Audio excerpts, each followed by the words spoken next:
இப்போ நான் இந்த ரிலீஸ் மேட்டருக்கு வரேன். இந்த படம் வந்து ஃபர்ஸ்ட் ஆரம்பிக்கும் போது ஆகாஷ் சொன்னது வந்து, அண்ணே இது வந்து நம்ம டிசம்பர்ல ஷூட் ஆரம்பிக்கிறோன்னே, அதுக்கப்புறம் நம்ம படம் வந்து முடிச்சிருவோம். ஸோ மேம்கிட்டையும் நான் பேசிட்டேன், படம் வந்து நம்ம தீபாவளிக்கு கொண்டு வரலாம் இல்லை அக்டோபர் கொண்டு வரலாமான்னு ஃபர்ஸ்ட் டிஸ்கஸ் பண்ணோம். அப்போ அவர் சொன்னார், இல்லை அக்டோபரில் வந்து விஜய் சாரோட படம் டேட் போட்டாங்க, அதனால அப்போ வேண்டாம், ஜான்வரி பொங்கல் யாருமே அனௌன்ஸ் பண்ணல, நம்ம அதை லாக் பண்ணிவிடுவோம். ஏன்னா இங்கே நம்ம ஊரில் 10 நாள் லீவ் இருக்குது, அதை லாக் பண்ணி தானே நான் ஃபுல்லாக ஒர்க் பண்ண போகிறேன்னாரு. சூப்பர் ப்ரோ, நீங்கள் அது உங்களுடைய கால், நீங்கள் தான் ப்ரொடியூசர், சூப்பர் ஓகே அப்படின்னு சொல்லி டிசைட் பண்ணியாச்சு.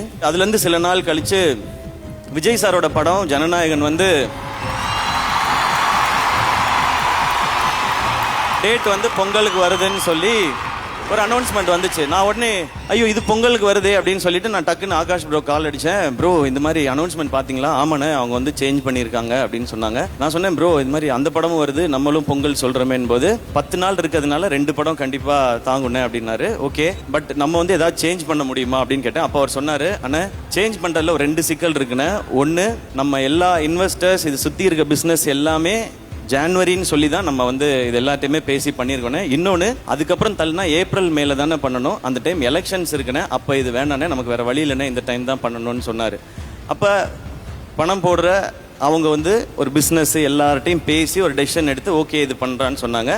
சரி ஓகே, இதை நான் கேட்டுட்டேன். ஓகே ப்ரோ, ஏன்னா அது கரெக்டான இதாகவும் இருந்துச்சு. படம் அவங்க எப்படி கரெக்டாக பொசிஷன் பண்ணணும்னு நினைக்கிறாங்களோ அதை கரெக்டாக நம்ம ஏற்றுக்கிறது தான் நம்ம ஒரு ஆர்டிஸ்டாக நம்மளோட வேலை. இப்போ நான் என்ன பண்ணேன்னா, ஓகே ஆனால் இது கரெக்டாக கம்யூனிகேட் மட்டும் பண்ணிடணும்னு சொல்லிட்டு நான் ஜெகதீஷ்க்கு ஃபோன் அடித்தேன். ப்ரோ, ஜெகதீஷ் எல்லாருக்குமே தெரியும் விஜய் சாரோட இருக்கிறவர், அவருக்கு நான் ஃபோன் பண்ணேன். நான் ப்ரோ இந்த மாதிரி படம் நீங்கள் வந்து போஸ்ட்பான் பண்ணிட்டீங்க ப்ரோ அப்படின்னேன். ஆமாம் ப்ரோ, அது வந்து இந்த டிஜிட்டல் பிஸ்னஸ் நிறையா ரீசன்ஸ் இருந்தது, அதனால போஸ்ட்பான் பண்ணிட்டோம் அப்படின்னாரு. ப்ரோ நம்ம படம் அப்போ அனௌன்ஸ் பண்ணியிருந்தோமே ப்ரோன்னு அவரு சொன்னார், ப்ரோ 2 படம் வரலாம் ப்ரோ, 10 days லீவ் இருக்குல்லனாரு. ப்ரோ 2 படம் வர்றது பிரச்சனை இல்லை ப்ரோ, சாரோட லாஸ்ட் ஃபிலிம்னு சொல்கிறாங்க, அதனால தான் ப்ரோ எனக்கு வந்து அது வரியா இருக்குன்னு அதனால தான் யோசிச்சுட்டு இருக்கேன்னு. அப்போ ஜெகதீஷ் சொன்னார், ப்ரோ அதெல்லாம் ஒன்றும் பிரச்சனை இல்லை ப்ரோ, நம்ம 2 படமும் சூப்பராக இருக்கும் அப்படின்னாரு. இல்லை ப்ரோ, இதை நீங்கள் நல்லா புரிஞ்சுக்குங்க, லாஸ்ட் ஃபிலிம்னால சார்கிட்ட என்ன செனாரியோங்கிறத கரெக்டாக இன்ஃபார்ம் பண்ணிவிடுங்க, இல்லைனா நடுவில் யாராவது சிலர் காமெடி பண்ணிகிட்டு இருப்பாங்க தேவையில்லாமல், அதனால நீங்கள் சொல்லிவிடுங்க அப்படின்னு சொன்னேன். 5 minutes கொடுங்க, நான் பேசிட்டு வரேன் அப்படின்னாரு. கரெக்டாக ஒரு 10 minutes கழிச்சு அடிச்சாரு. ப்ரோ சார்கிட்ட எல்லாமே நான் டீட்டெயிலாக சொல்லிட்டேன், எல்லாம் ஓகே, ஆல் ஓகே, சார் உங்களுக்கு விஷயம் சொல்ல சொன்னார், நம்ம சூப்பராக பண்ணிடலாம், 2 படமும் சிறப்பாக இருக்கும் அப்படின்னு சொன்னார். இவ்வளோதான் இதுக்குள்ளே நடந்த மொத்த கதையும். இதை வந்து டோட்டலாக மாற்றி வேறு மாதிரி பேசும்போது அது நம்ம என்ன பண்ண முடியும், சிலருக்கு வன்மம், சிலருக்கு வியாபாரம், சரி அவங்கள டிஸ்டர்ப் பண்ணாமல் நம்ம விட்டுருவோம் அப்படின்ட்டு நமக்கு தெரியும்ல நம்ம என்ன ரெஸ்பெக்ட் என்ன ஈக்குவேஷன் வச்சுருக்கோம். ஏன்னா கோட் படம் பார்த்துட்டு நான் வந்து விஜய் சாருக்கு கால் பண்ணேன். கால் அட்டன் பண்ணி சார் ஃபஸ்ட்டு சொன்னது ஹாய் ப்ரோ அப்படின்னாரு. ஹலோ சார், சார் கோட் பயங்கர என்டர்டெய்னிங்காக இருந்துச்சு சார், சூப்பர் சார் அப்படின்னு. தேங்க்ஸ் ப்ரோ அப்படின்னாரு. சார் எதுக்கு சார் தேங்க்ஸ் சொல்கிறீங்க, எனக்கு இந்த படத்தில் உங்களோட இருந்தது ஒரு ஸ்பெஷல் மொமெண்ட் சார், அது எனக்கு ரொம்ப மெமரபுளாக இருக்கும். இல்லை ரொம்ப ஸ்வீட்டாக வந்து நீங்கள் இதை பண்ணி கொடுத்தீங்கல்ல, நான் உங்களுக்கு எத்தனை முறை முடியுமோ அத்தனை முறை நான் தேங்க்ஸ் சொல்லிகிட்டே இருப்பேன்னு அவ்வளவு ஸ்வீட்டாக சொன்னார்.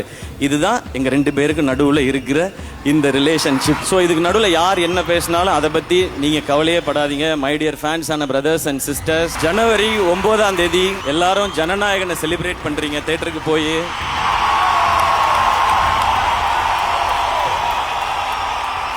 33 வருஷம் இண்டஸ்ட்ரியில் நம்மளெல்லாம் என்டர்டெயின் பண்ண ஒருத்தர் லாஸ்ட் ஃபிலிம்னு சொல்லியிருக்காரு, அதை 9ஆம் தேதி என்டர்டெயின் பண்ணுறோம், அதை போய் நம்ம செலிப்ரேட் பண்ணுறோம்.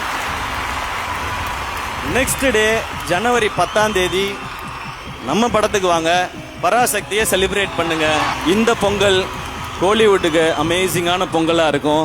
இன்னைக்கு இருக்க காலகட்டத்தில் சோஷியல் மீடியாவை ஹேண்டில் பண்ணுறது ரொம்ப டஃப்பாக தான் இருக்குது. எது உண்மை எது பொய்ன்னு கண்டுபிடிக்கவே ரொம்ப கஷ்டமாக இருக்குது. இதில் இந்த ஏஐ வேற வந்துடுச்சு, நீ ஏஐயான்னு ஏஐட்ட கேட்டு தெரிஞ்சுக்கிற கண்டிஷனில் தான் நாம் எல்லாருமே இருக்கோம். அதனால இதுக்குள்ளே நீங்கள் உள்ளே வராதிங்க, நீங்கள் ஜாலியாக செலிப்ரேட் பண்ணிட்டே இருங்க.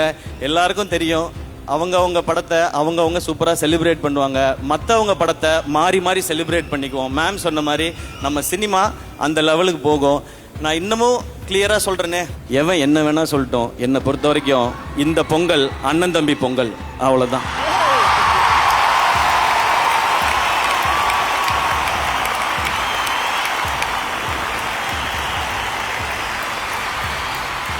ஸோ எல்லாருக்கும் கிளியராக புரிஞ்சுதா?